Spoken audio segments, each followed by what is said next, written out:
தியான நூல் வாசிப்பு. உண்மையான கீழ்ப்படிவு. ஆதியாகமம் 22வது அதிகாரம் 18வது வசனம். நீ என் சொல்லுக்கு கீழ்ப்படிந்தபடியினால் உன் சந்ததிக்குள் பூமியில் உள்ள சகல ஜாதிகளும் ஆசீர்வதிக்கப்படும் என்றும் என் பேரில் ஆணையிட்டேன் என்று கர்த்தர் சொல்லுகிறார் என்றார். தகப்பன் தன் மகனிடம் கடையில் போய் ஒரு பொருளை வாங்கி வரும்படியாக கூறினான். மகனோ கேம்ஸ் விளையாடி கொண்டிருந்தபடியால் உடனேயே போகவில்லை. தகப்பன் திரும்பவுமாக சொல்லவே போகிறேன் என்று கோபத்துடன் கூறிக்கொண்டு புறப்பட்டான். வெளியே போகும்போது கோபத்தில் வாசல் கதவை வேகமாக அதிக சத்தம் வரும்படியாக மூடினான். கோபத்தோடு கடைக்கு சென்றான். எப்படியும் தகப்பன் சொன்னதற்கு கீழ்ப்படிந்து கடையிலிருந்து பொருளை வாங்கி வந்தான். இங்கே கீழ்ப்படிவு நிறைவேறிவிட்டது. தகப்பனுடைய விருப்பம் செய்யப்பட்டு விட்டது. ஆனால் இது ஒரு உண்மையான கீழ்ப்படிதல் அல்ல. இது மன விருப்பம் இல்லாத ஒரு கீழ்ப்படிதல். சில நேரங்களில் சிலர் தேவனுடைய கட்டளைகளுக்கு கீழ்ப்படிவது உண்மைதான். தேவன் செய்ய சொன்னதை செய்வது உண்மைதான்.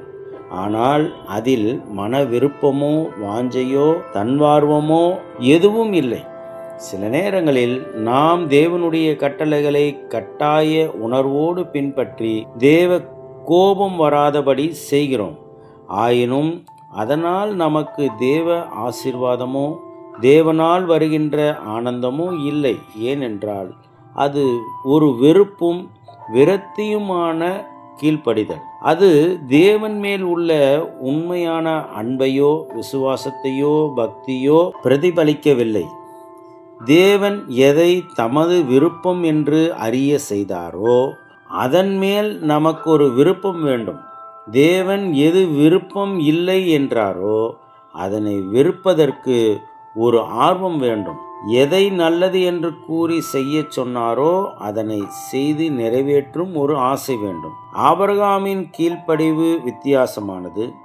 எதையெல்லாம் தேவன் அவனுக்கு சொன்னாரோ அவற்றை அவன் முதலாவது ஏற்றுக்கொண்டான். செய்து முடிப்பதை மட்டுமே அவன் கீழ்ப்படிவு என்று எண்ணாமல் சொல்லப்பட்டதை ஏற்றுக்கொண்டு செய்கின்ற ஒரு செயலையே கீழ்ப்படிவாக எண்ணினான்.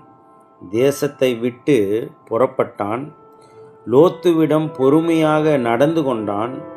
சாராளை எல்லா சூழ்நிலையிலும் ஏற்றுக்கொண்டான். அதிருப்தியோடோ விரக்தியோடோ சலிப்புடனோ செயல்படாமல் தேவன் சொன்னதை செய்வது நல்லது என்று நம்பி விருப்பத்துடன் செய்ததால் தேவன் அவனை மிகுதியாக ஆசீர்வதித்தார். சிந்தனைக்கு. தாழ்மையுள்ளவன் தலைகுனிய தயாராய் இருக்கிறான். ஆனாலும் தேவன் அவனை தலை நிமிர்ந்து நிற்க வைக்கின்றார்.